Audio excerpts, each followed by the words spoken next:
नमस्कार, इलेक्ट्रिकल ज़िंदगी में आपका स्वागत है। दोस्तों, आज हम लोग नए चैप्टर की शुरुआत करने वाले हैं, चैप्टर नंबर 3, जो कि हमारा वॉटमीटर होने वाला है।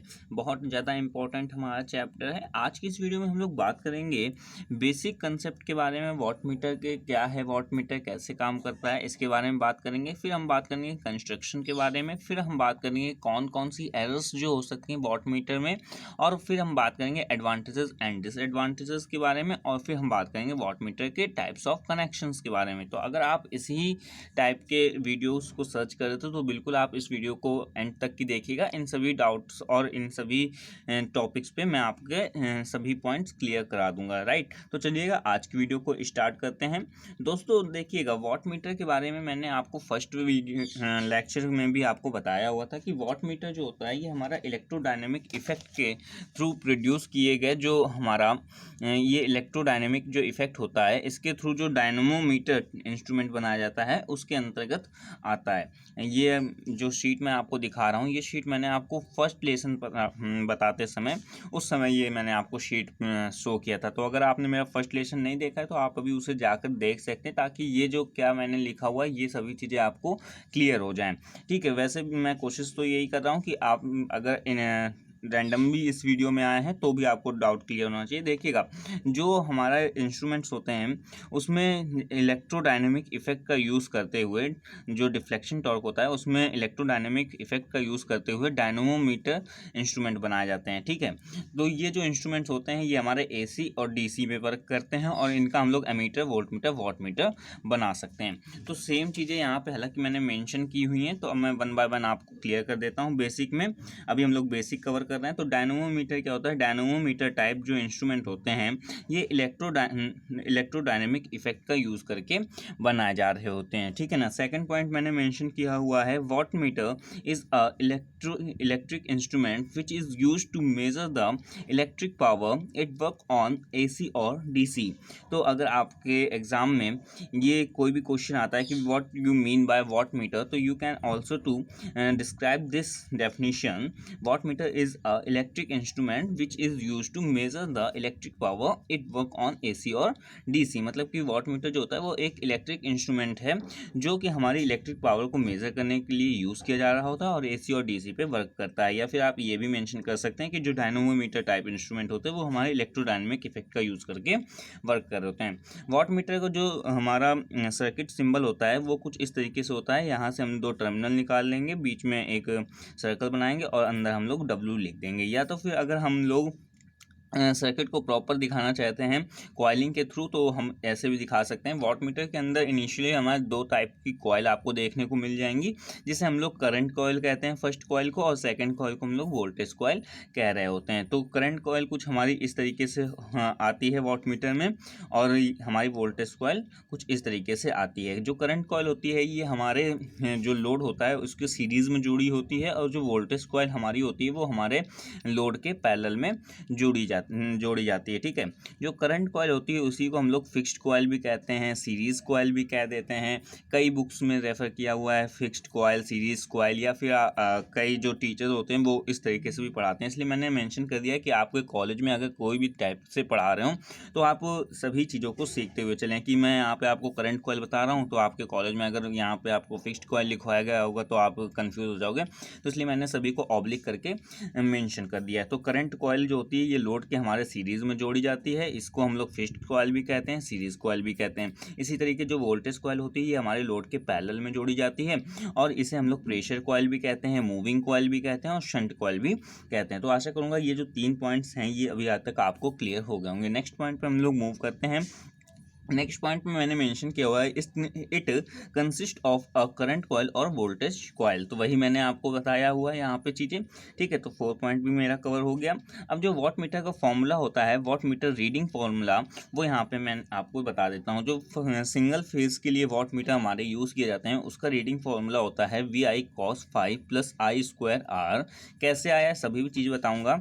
और जो 3 फेज के लिए हमारा वॉटमीटर रीडिंग फॉर्मूला होता है वो हमारा होता है √3 और फिर सिंगल फेज का पूरा formula V I cos phi plus I square R. ठीक है, कैसे आया देखिए, आपको नॉर्मली पता है कि जो हमारा पावर का फॉर्मूला होता है P is equals to V I cos phi, right. अभी पावर के फॉर्मूले जो वॉट मीटर होता है वो हमारा पावर ही तो मेजर कर रहा होता है। तो अगर वॉट मीटर रीडिंग फॉर्मूला अगर आप निकालना चाहते हैं तो आपको पावर प्लस करंट कॉइल की पावर कितनी ये कंजप्ट कर रहा है इसको हमें ऐड कर देना होगा। तो पावर हमारी क्या है वी आई कॉस फाई, और करंट कॉइल जो कि हमारी इंडक्टिव नेचर की है तो आई स्क्वायर आर हमारा यहाँ पे आ जाता है। ठीक है, तो वही चीज़ है सिंगल फेज के लिए V I cos phi plus I square R, और 3 फेज के लिए अंडर रूट 3 से हम लोग मल्टीप्लाई कर देंगे। तो आशा करूँगा बेसिक ऑफ वॉट मीटर के बारे में आपको चीज़ें समझ में आ गई होंगी। अभी नेक्स्ट हम लोग पॉइंट में मूव करते हैं कंस्ट्रक्शन के बारे में। तो दोस्तों चलिएगा यहाँ पे हम लोग कंस्ट्रक्शन के बारे में बात कर लेते हैं।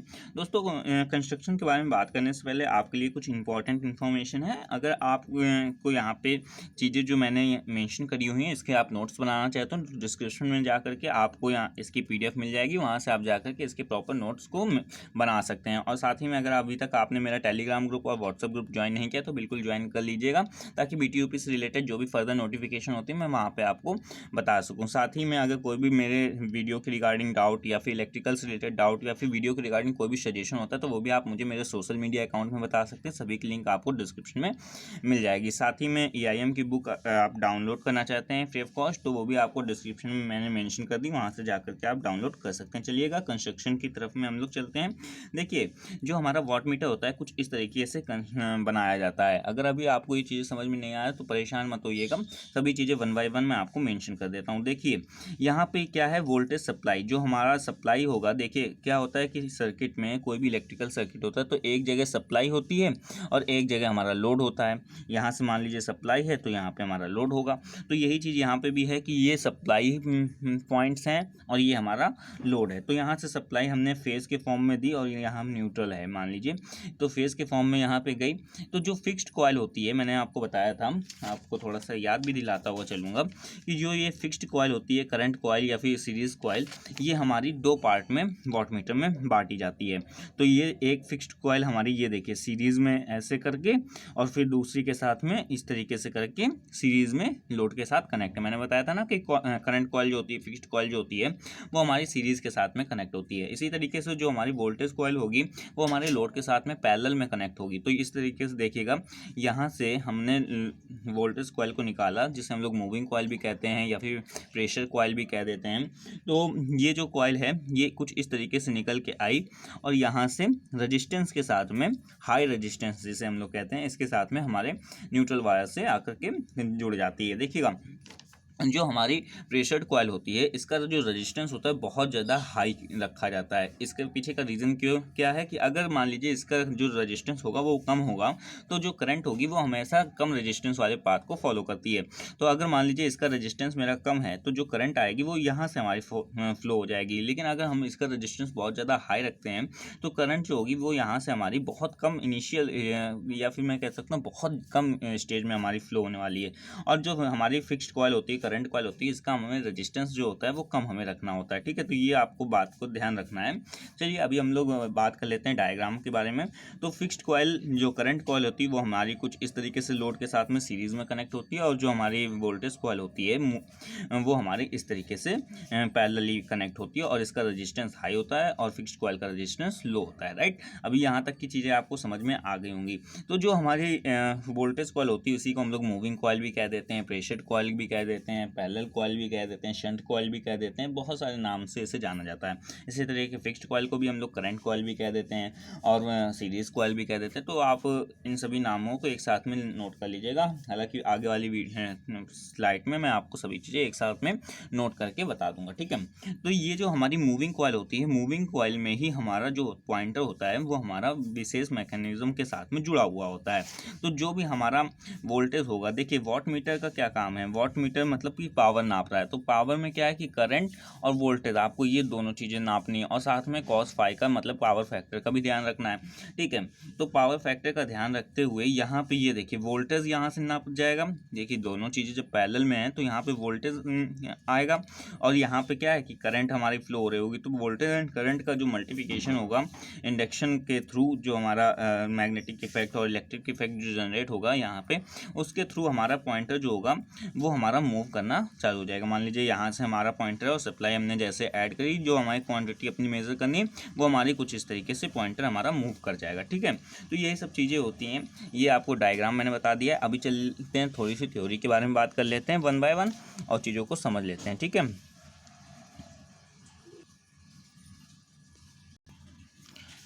तो दोस्तों यहाँ पे मैंने आपके लिए थ्योरी को मेंशन कर दिया है। इंग्लिश में थ्योरी है तो डरना नहीं है। हिंदी मीडियम के जो भी बच्चे होंगे वो डर के चले जाएंगे को, तो ऐसा नहीं करना है आपको। मैं सभी आपको चीज़ें हिंदी में ही एक्सप्लेन करूँगा, लेकिन इंग्लिश वालों के लिए ये मेंशन कर सकते हैं। बाकी हिंदी मीडियम के बच्चे जो हैं वो अपने ओन वर्ड्स में भी इसे लिख सकते हैं, कोई प्रॉब्लम नहीं आने वाली है। तो चलिएगा फर्स्ट पॉइंट की तरफ पहले हम लोग बात कर लेते हैं। जो फिक्स्ड कॉइल होती है, fixed coil connects in a series with the load. मतलब कि मैंने आपको बताया था ना कि जो फिक्स्ड कॉइल होती है वो हमारी सीरीज़ के साथ लोड के साथ में कनेक्ट होती है, ठीक है। तो वही चीज़ यहाँ पे भी लिखा हुआ है, और ये नेक्स्ट हमारा लिखा हुआ है कि it is considered as current coil. मतलब कि जो हमारी फिक्स्ड कॉइल होती है वो सीरीज़ के साथ में हमारे लोड के साथ में कनेक्ट होती है, और ये हमारी करंट कॉइल की तरह हमारी कंसिडर होती है। Because load current flow through it, जो हमारा लोड का करंट होता है वो इसी के माध्यम से फ्लो करता है, इसलिए इसे करंट कॉइल भी हम लोग कह देते हैं। The fixed coil produce the uniform electric field. जो फिक्स्ड कॉइल होती है वो हमारी यूनिफॉर्म इलेक्ट्रिक फील्ड को प्रोड्यूस कर रही होती है। मैंने बताया था ना कि जो इलेक्ट्रिक फील्ड और मैग्नेटिक फील्ड इफेक्ट जो जनरेट होगा यहाँ पे, उसी के कारण हमारा पॉइंटर मूव करने वाला है। तो वही चीज़ है कि जो हमारी फिक्स्ड कॉइल होती है वो हमारी यूनिफॉर्म इलेक्ट्रिक फील्ड को जनरेट कर रही होती है। द इलेक्ट्रिक कॉइल, माफ़ी चाहूँगा, the current coil can carry the current of approximately 20 ampere. मतलब जो हमारी करंट कॉइल होती है वो हमारे 20 एम्पियर के अप्रॉक्सीमेट जो करंट होती है उसको ये ड्रॉ कर रही होती है, राइट। तो चलिएगा ये फर्स्ट पॉइंट मैंने आपको कवर करा दिया। सेकंड पॉइंट की तरफ में चलते हैं। The moving coil consider as the pressured coil. मतलब कि जो मूविंग कॉइल होती है वो हमारी प्रेशर्ड कॉइल की तरह ही देखी जाती है, और वोल्टेज कॉइल, मतलब कि जो प्रेशर कॉइल होती है, वोल्टेज कॉइल होती है, मूविंग कॉइल होती है, वो सभी एक ही होते हैं, ठीक है। It connects in parallel with the supply voltage या फिर लोड, आप कह सकते हैं। ये जो ये हमारी पैरेलल कनेक्ट होती है, ये देखिएगा पैरेलल कनेक्ट होती है सप्लाई के साथ में या फिर लोड के साथ में, आप कह सकते हैं, ठीक है। सप्लाई वोल्टेज या फिर load, the current flows through them is directly proportional to the supply voltage. मतलब कि जो इसमें करंट फ्लो होगा वो हमारा डायरेक्टली प्रोपोर्शनल होगा सप्लाई वोल्टेज के, ठीक है, राइट। अभी हम लोग नेक्स्ट पॉइंट में आ जाते हैं। नेक्स्ट पॉइंट है हमारा the pointer mounts on the moving coil. जो हमारा पॉइंटर होता है वो हमारा मूविंग कॉइल पे रखा हुआ होता है। देखिएगा ये जो मूविंग कॉइल होती है इसी को तो वोल्टेज कॉइल, प्रेशर्ड कॉइल कहते हैं ना। तो जो पॉइंटर होता है वो इसी पे तो हमारा माउंटेड होता है ना। तो वही चीज़ यहाँ पे भी लिखी हुई है, the pointer mounts on the moving coil, right. अभी नेक्स्ट हमारा पॉइंट है, आपको दिख रहा होगा, watt meter use spring control system. मतलब कि जो वॉट मीटर होता है उसमें हम लोग स्प्रिंग कंट्रोल सिस्टम का यूज़ कर रहे होते हैं। देखिए स्प्रिंग कंट्रोल सिस्टम क्या होता है, मैंने सभी चीज़ें आपको प्रीवियस वीडियो लेक्चर्स में बताए हुए हैं फर्स्ट लेसन में, कि इसमें कंट्रोलिंग पॉइंटर को कंट्रोल करने के लिए स्प्रिंग कंट्रोल का हम लोग यूज़ कर रहे होते हैं ना। तो वही चीज़ यहाँ पर भी है, जो कंट्रोलिंग सिस्टम है वो हमारा स्प्रिंग कंट्रोल सिस्टम है। ग्रेविटी कंट्रोल सिस्टम यहाँ पर यूज़ नहीं किया जाता है। स्प्रिंग कंट्रोल सिस्टम का यूज़ करने की वजह से जो इसका स्केल होगा वो हमारा यूनिफॉर्म होता है। मतलब कि हाँ, जो सभी हमारे ब्लॉक्स होंगे वो प्रॉपर हमारे डिवाइडेड होंगे, ठीक है। तो वही चीज़ है यहाँ पे कि what meter use spring control system, right. अभी नेक्स्ट में आते हैं, air friction damping method is used for damping method. तो जो इसमें डैम्पिंग मेथड यूज़ किया जाता है वो हमारा एयर फ्रिक्शन डैम्पिंग को यूज़ किया जाता है। हालांकि कई 3 प्रकार के होते हैं, एडी करंट डैम्पिंग और हमारा फ्लूइड डैम्पिंग होता है, लेकिन हम लोग यहाँ पे एयर फ्रिक्शन डैम्पिंग का यूज़ कर रहे होते हैं। तो चलिएगा नेक्स्ट हम लोग पॉइंट में चलते हैं। नेक्स्ट पॉइंट में हम लोग बात करेंगे इसमें एरर्स के बारे में, और थोड़ा बात करेंगे एडवांटेजेस एंड डिसएडवांटेजेस के बारे में। दोस्तों यहाँ पे आपके सूटेबल रीडिंग के लिए मैंने लिख भी दिया है कि लीनियर और यूनिफॉर्म जो स्केल होता है वो हमारा इसमें यूज़ किया जाता है, और स्प्रिंग कंट्रोल जो होता है ये नोट पॉइंट में मैंने आपके लिए मेंशन किया है अलग से। जो स्प्रिंग कंट्रोल सिस्टम होता है वो उसमें हमेशा हमारे साथ में यूनिफॉर्म स्केल का यूज़ किया जाएगा। हाँ, और जो ग्रेविटी कंट्रोल सिस्टम होगा उसमें हमारा नॉन यूनिफॉर्म स्केल का यूज़ किया जाता है। ये सभी टर्म्स मैंने आपको फर्स्ट वीडियो लेक्चर्स में समझाए हुए हैं, तो आप पहले उसे देख लीजिएगा तो सभी टर्म्स आपको क्लियर हो जाएंगे। हालांकि अगर मैं वन बाय वन सभी टर्म्स को क्लियर करता हुआ चलूँगा ना तो वीडियो बहुत ज़्यादा लंबी हो जाएगी। तो आप प्रीवियस वीडियोज़ को अगर देखते हुए आ रहे हैं तो आपको सभी टर्म्स क्लियर होंगे, आई होप। तो चलिएगा अभी बात कर लेते हैं हम लोग errors in electrodynamic type instruments पे। तो जो हमारी कौन कौन सी एरर्स हैं वो हमारे इसमें इंस्ट्रूमेंट में जनरेट हो सकती हैं, तो बात कर लेते हैं।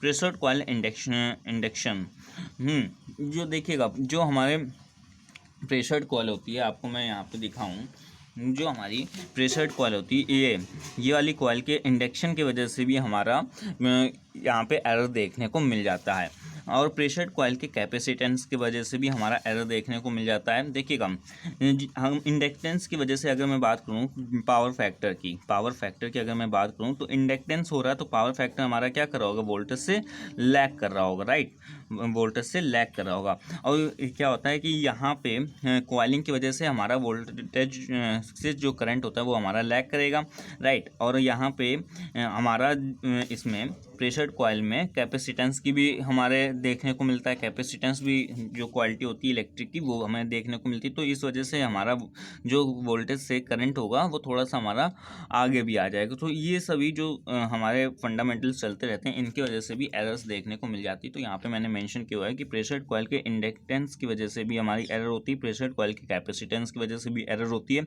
Due to mutual induction. देखिएगा म्यूचुअल इंडक्शन की वजह से भी हमारी जो एरर है वो देखने को मिल जाती है। यहाँ पे देखिएगा करंट कॉइल अपना इंडक्शन बनाएगी और जो प्रेशर्ड कॉइल होगी वो अपना इंडक्शन बनाएगी, तो इसकी वजह से म्यूचुअल इंडक्शन वगैरह होगा, तो इसकी वजह से भी आपका एरर देखने को मिल जाता है, राइट।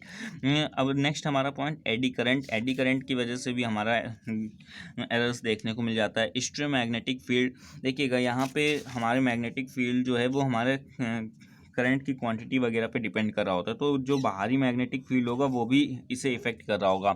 अगर कम मैग्नेटिक फील्ड बन रहा है तो यहाँ पे बाहरी जो मैग्नेटिक फील्ड होगा इंस्ट्रूमेंट का वो भी इफेक्ट कर रहा होगा, इस वजह से भी एरर देखने को आपको मिल जाएंगे। अब बात कर लेते हैं लास्ट में कौन सी वजह से हमारी वो हो सकती है। देखिएगा टेम्परेचर की वजह से भी हमारा एरर्स प्रोड्यूस हो सकती हैं। यहाँ पे देखिएगा कॉइलिंग है, कॉइलिंग में से करंट वगैरह फ्लो हो रही है तो टेम्परेचर हमारा इंक्रीज़ कर रहा होगा। टेम्परेचर इंक्रीज़ करेगा तो ये हमारा सभी चीज़ों को, रजिस्टेंस को हमारा इफेक्ट करेगा और हमारे पॉइंटर को इफेक्ट करेगा, स्प्रिंग कंट्रोल को सिस्टम को इफेक्ट करेगा। तो इस वजह से टेम्परेचर के इंक्रीज होने से भी हमारे एरर्स देखने को मिल जाती हैं। तो एरर्स मैंने बेसिकली यहाँ पे बता दी हैं कि 3 and 2, 5, 6 टाइप्स की आपको एरर्स इस टाइप के इंस्ट्रूमेंट्स में देखने को मिल जाती हैं। तो चलिएगा अभी बात कर लेते हैं एडवांटेजेस एंड डिसएडवांटेजेस के बारे में। एडवांटेजेस में मैंने आपको यहाँ पे मेंशन किया हुआ है कि ये हमारे एसी और डीसी दोनों ही क्वांटिटीज़ को मेज़र कर सकते हैं, और बाकी इनमें यूनिफॉर्म हमारा स्केल देखने को मिल जाता है, ठीक है, यूनिफॉर्म ये यू है। और यहाँ पे ड्रॉबैक क्या है, इसके डिसएडवांटेजेस क्या है हमारे, इसमें लो पावर फैक्टर देखने को आपको मिलेगा और इसके में आपको हाई पावर कंजप्शन देखने को मिलेगा। तो चलिएगा अभी हम बात कर लेते हैं कनेक्शंस के बारे में कि किस तरीके से हम वॉट मीटर के कनेक्शंस को सर्किट में कर सकते हैं। दोस्तों वॉट मीटर के कनेक्शंस को करने के लिए आप कई मेथड्स का यूज़ कर सकते हैं। बेसिकली मैंने यहाँ पे 4 मेथड्स आपको मेंशन किए हुए हैं, बट मेनली हमारे इंडिया में 3 मेथड्स जो होते हैं वो ज़्यादा अडॉप्टेड होते हैं, वो मैंने यहाँ पे मेंशन किया हुआ है। अगर आपका इलेक्ट्रिक सिस्टम जो है वो 3 फेज़ 4 वायर का है, मतलब कि 3 फेज़ हैं और एक न्यूट्रल वायर है, तो इसमें आपको 3 वॉट मीटर का यूज़ करना पड़ेगा। अगर आपका सिस्टम 3 फेज़ 3 वायर का है तो आपको 2 वॉट मीटर यूज़ करना होगा। अगर आपका सिस्टम सिंगल फेज़ 2 वायर का है तो आपको 1 वॉट मीटर आपको यूज़ करना पड़ेगा, ठीक है। तो चलिएगा बात कर लेते हैं किस तरीके से हमारा इलेक्ट्रिकली कनेक्ट होगा वॉट मीटर हमारे सिस्टम के साथ में। सबसे पहले हम बात कर लेते हैं 3 फेज़ 4 वायर के साथ में। अगर 3 फेज़ 4 वायर है तो हमारा जो सिस्टम होगा वो हमारा स्टार कनेक्टेड होता है। आपको पता होगा BEE में आपने सब पढ़ा हुआ है स्टार डेल्टा, तो ये हमारा स्टार कनेक्टेड होगा। यहाँ से हमारा पॉइंट से न्यूट्रल हमारा निकल रहा है और बाकी ये हमारे RYB कनेक्शन है। ये देखिएगा वाई और यहाँ पे हमारा बी कनेक्शन हुआ है। तो वॉट मीटर अगर हमें इनमें प्लेस्ड करना है तो मैंने यहाँ पे भी आपको बताया था कि 3 फेज 4 वायर में आपके 3 वॉट मीटर का यूज़ करना पड़ेगा। तो यहाँ पे देखिएगा वॉट मीटर मैंने 3 यहाँ पे यूज़ किए हैं। आर के साथ में ये मेरी करंट कॉइल है, ये हमारा पोटेंशियल कॉइल है।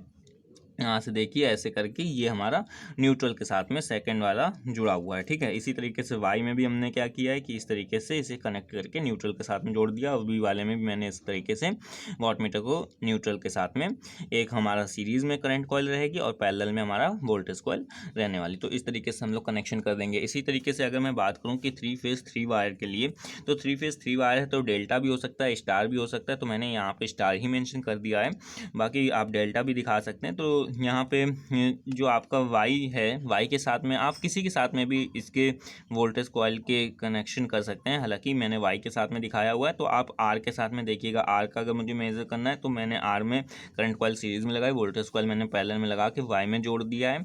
इसी तरीके बी में भी मैंने यही किया है कि इसमें सीरीज में करंट कॉइल लगाई और पैरेलल में मैंने वोल्टेज कॉइल करके वाई में जोड़ दिया है कि कनेक्शन में, ठीक है। अभी हम बात कर लेते हैं सिंगल फेज 2 वायर सिस्टम के लिए एक ही वॉट मीटर का यूज़ करते हैं हम लोग। तो सिंगल फेज 2 वायर, तो यहाँ पे देखिएगा ये हमारा फेज है, ये हमारा न्यूट्रल है। तो इस तरीके से हमने इसको कनेक्शन को किया है कि सीरीज में हमारे लोड रह गया करंट कॉइल और पैरेलल में हमारा वोल्टेज कॉइल रह जाती है। अभी एक और भी सिस्टम होता है जो हम लोग मेनली यूज़ कर लेते हैं इस तरीके से कि ये हमारा सिस्टम है। अभी हमें इसमें अगर मान लीजिए यही जगह ये डेल्टा होता और डेल्टा में हमें एक एक यूज़ करना होता, या फिर हमारे पास सिंगल है, हमें देखना है कि आर में कितना हमारा पावर का कंजप्शन हो रहा है। तो इस तरीके से हम कर सकते हैं कि आर में करंट कॉइल को हमने सीरीज जोड़ लिया और न्यूट्रल हम लोग अर्थिंग के थ्रू प्रोवाइड कर देते हैं, या फिर आप कह सकते हैं ग्राउंडिंग वगैरह के थ्रू भी आप प्रोवाइड कर सकते हैं। तो इस तरीके से हमने जो वोल्टेज कॉइल होती है इसे न्यूट्रल को हम लोग अर्थिंग के थ्रू प्रोवाइड करते थे, और यहाँ पे आर के सीरीज में हम लोग करंट कॉइल को जोड़ देते, तो ये कनेक्शन आपका हो जाता है, ठीक है। तो आई होप कि जो कनेक्शंस थे वो आपको समझ में आए होंगे, और जो मैंने आज आपको वीडियो में टॉपिक्स डिलीवर करने की कोशिश की वो सभी चीज़ें आपको समझ में आई होंगी। एक बार मैं फिर से क्विक रिमाइंड करा देता हूँ कि मैंने आज आप वो कोशिश की थी कि बेसिक टर्म्स आपको बता दूंगा वॉट मीटर के बारे में, कंस्ट्रक्शन आपको बता दूंगा, एरर्स कितने तरीके के हो सकते हैं, एडवांटेजेस डिसएडवांटेजेस आपको बता दूंगा, और कनेक्शंस के टाइप में आपको बता दूंगा। तो आई होप कि आपको ये चीज़ें समझ में आई होंगी, और अगर चीज़ें समझ में आई हैं तो वीडियो को लाइक करें, चैनल को सब्सक्राइब करें, ताकि आपको नेक्स्ट वीडियोज़ भी ऐसे रेगुलर मिल सकें और आप डेली अपडेट हो सकें। तो चलिएगा दोस्तों, मिलते हैं नेक्स्ट वीडियो में नेक्स्ट टॉपिक के साथ में। Take care, bye bye.